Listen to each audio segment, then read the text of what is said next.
एक गांव में नमक का व्यापारी रहता था। उसके पास एक गधा था। व्यापारी रोज अपने गोदाम से दुकान तक नमक ले जाने के लिए गधे का इस्तेमाल किया करता था। वह नमक को बोरी में भरकर गधे की पीठ पर लाद देता और उसके साथ साथ चलता हुआ दुकान तक आता था। व्यापारी का गधा आलसी प्रवृत्ति का था। काम से बचने के लिए वह नित नए उपाय सोचता रहता था। गोदाम से दुकान तक के रास्ते में एक नदी पड़ती थी, जिस पर एक छोटा पुल बना हुआ है।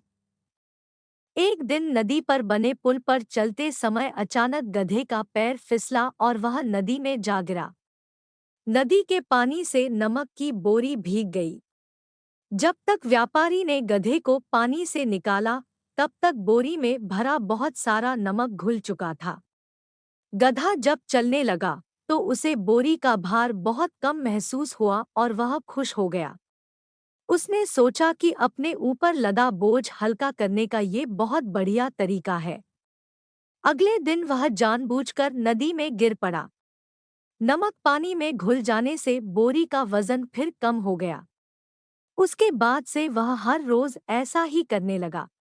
रोज रोज गधे की ये हरकत देखकर व्यापारी उसकी चालाकी समझ गया। उसने गधे को सबक सिखाने का फैसला कर लिया और अगले दिन बोरी में नमक के स्थान पर रुई भरकर गधे की पीठ पर लाद दिया।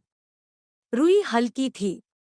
इसके बाद भी आलसी गधे ने सोचा कि क्यों न रोज की तरह नदी के पानी में गिरकर इस वजन को और कम कर लिया जाए। इसलिए वह जानबूझकर नदी में गिर पड़ा। लेकिन इस बार बोरी में नमक नहीं बल्कि रुई थी।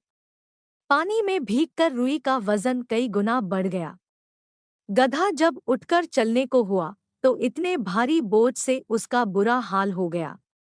उस दिन के बाद से उसने कभी आलस न करने का निर्णय किया। अगर आप हमारी चैनल पे नए हो तो चैनल को सब्सक्राइब कर देना।